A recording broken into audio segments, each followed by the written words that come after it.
Hey everyone, welcome in to another daily editorial here on the KE Report, getting an update from Mindnight Sun Mining. This is a company that I introduced back in August of last year. Company is traded on the TSX Venture Exchange under the symbol MMA and on the OTC markets under the symbol MDNGF.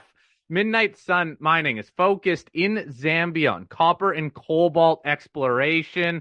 Company holds the Solwezi licenses. Within there are a number of different targets and areas. We are chatting with Adrian O'Brien, Director of Marketing and Communication. Now, Adrian, there's been a big development that has come into the company just back on February 20th. You announced that KoBold Metals, now this is a privately held company, is joining forces on the Dumbwa target within the Solwezi licenses. KoBold Metals is where I want to start here because this is a company that, if anyone's seen the news releases out, private company that is backed by some of the largest investors you can have in the tech space too. We have Bezos as an investor. Bill Gates is also an investor, among some other well-known tech names. Let's talk about KoBold. What brought this company into the mix for this Dumbwa target, please? You know, KoBold I think they're super interesting. I love what they're doing, and it's an exciting story just to see both a company taking such a technologically advanced approach to mining and also pulling in, as you mentioned, like all these big investors from the tech sector that I don't think a lot of people ever thought we were going to see the day that you saw something attached to Bill Gates or Jeff Bezos or any of these guys in the mining space or the exploration space, and yet here we are. So that certainly speaks volumes about the need for critical metals and where people want to be. But when you look at what KoBold is doing, they're taking a very aggressive approach. They have a totally different approach to exploration in general.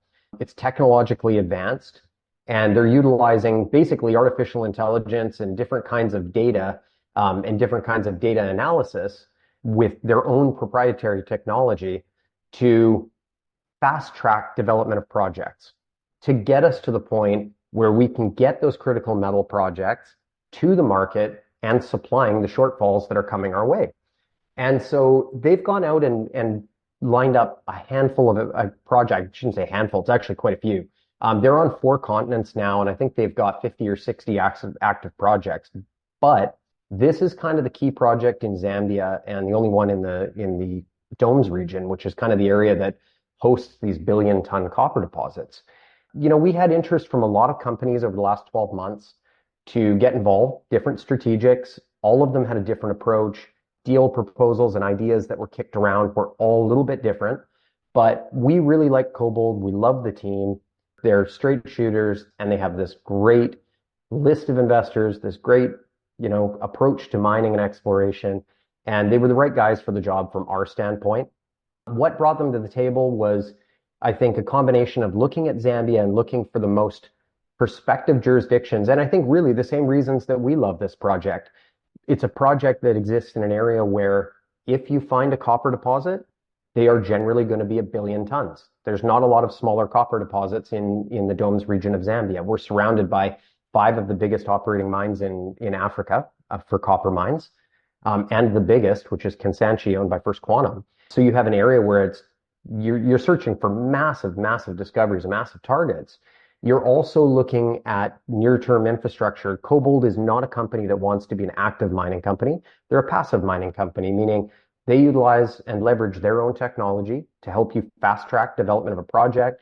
They end up with a significant interest in your project, and eventually they move a portion of that interest off to an operator that can run the mine, operate the mine, and they maintain a minority interest in the entire thing. And so all of that fit with our own approach. And I think that a combination of what we had as far as what we had seen prior, discoveries in the area, and all combined with a discovery that was made on the property boundary, southern boundary of our Dumbwa property by another major a couple of summers ago.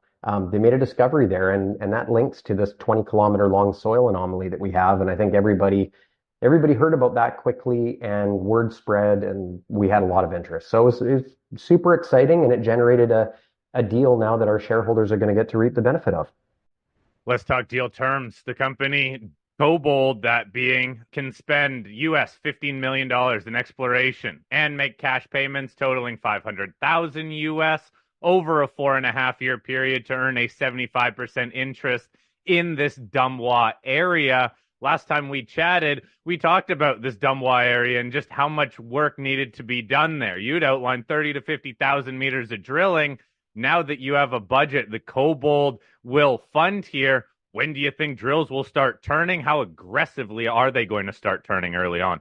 They're going to be really aggressive. So part of the deal comes with a minimum of 2,000 meters of drilling in 2024. That is not to say that's all the drilling that they're going to do in 2024, but they're going to do that right away. And so we're currently in the rainy season. It is tough to work in Zambia in the rainy season, not because of the amount of rain. It's actually only probably a couple of hours a day, but the ground turns into a really soupy mess. It's sticky and difficult to work, and moving drill rigs around is an underpain. So we're waiting till the end of the rainy season. That's probably going to come to a close here in the next 4 to 6 weeks.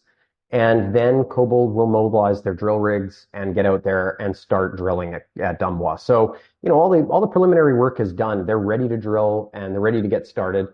I think when you look at their geological team, you get a really good sense of why they're being so aggressive and got the right people leading the way.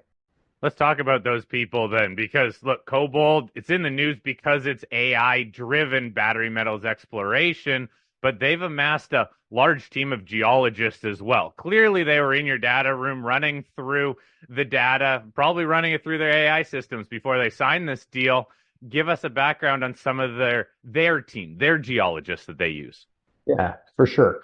You need to talk about David Broughton. David Broughton, and we've known David for years.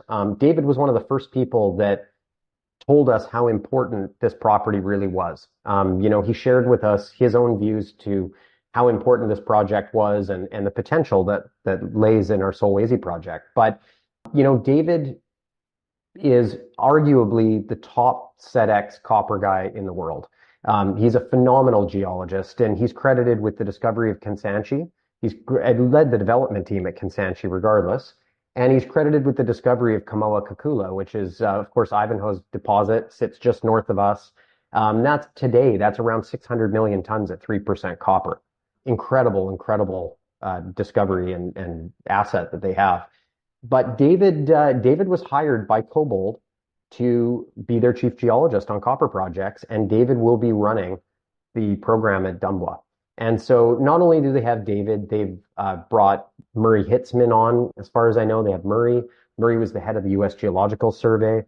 They've brought on pretty much every regional expert in SEDEX copper deposits and amassed the ultimate team to do this. And so that was one of the most appealing things to us as far as doing a deal with KoBold, is that we inherit the team we've always dreamt of having.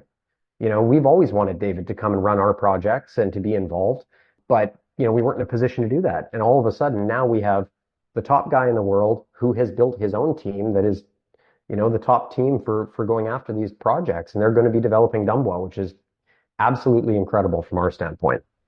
All right, so KoBold moving forward with this Dumbwa portion. Last time I had you on the show, though, there are some other areas within the Solwezi project that are still under the control of Mindnight Sun. So what's the strategy going to be here for some of these other targets that you as a company can move forward?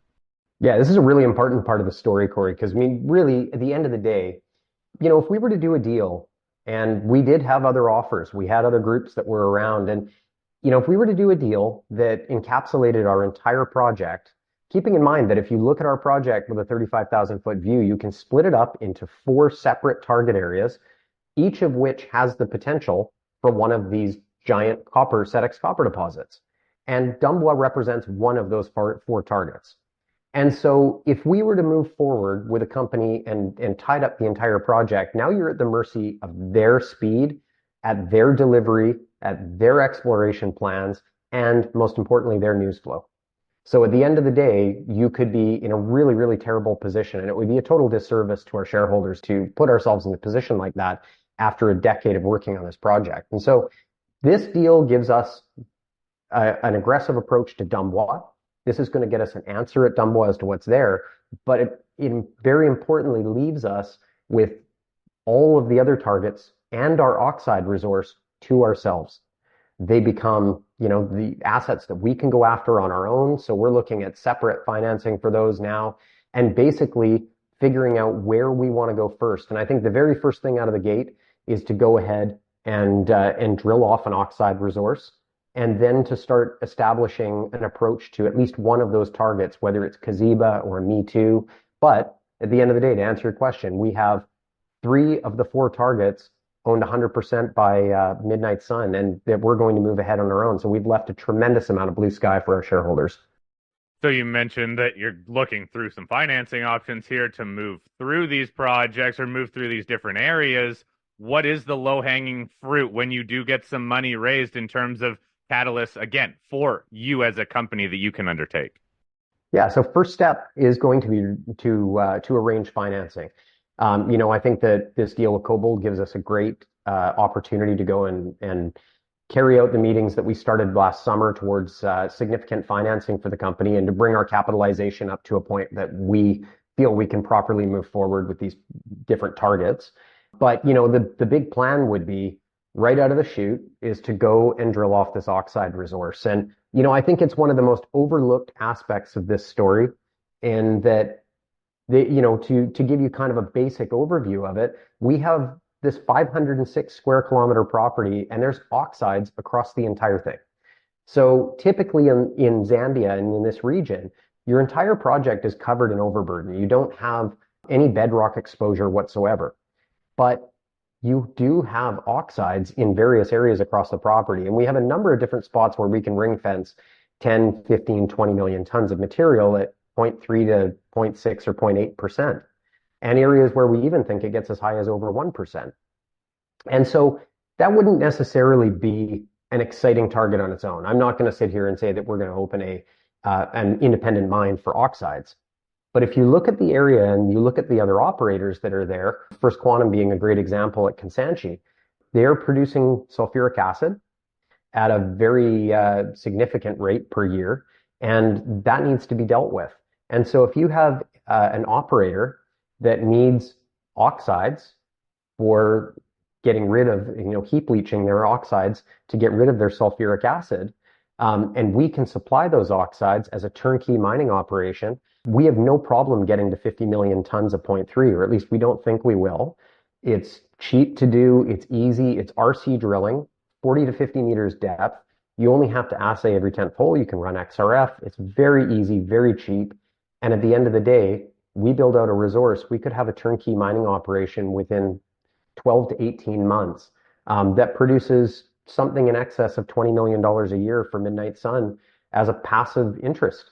If you're in that kind of dollar range, you're talking, well over $1 or $2 per share in value that we're not getting any love for right now. Well, first things first, raise that money, keep me up to date on how that goes, and then we can talk about what work needs to go in to drill off that oxide resource and your further options there. Thank you for coming on, though, and introducing this deal with KoBold Metals. It's a company that, as I said, has been in the news, and now a company that is going to move one of your project areas, let's call it Dumbwa, forward starting in the next few weeks. So if anybody has any follow-up questions for Adrian, please email me. I'll get him to address those. I will also follow up as we get more news on what KoBold is doing and after the company raises some money. Adrian, thank you very much for this update. I do appreciate your time. Excellent. Thanks, Corey. Always appreciate it.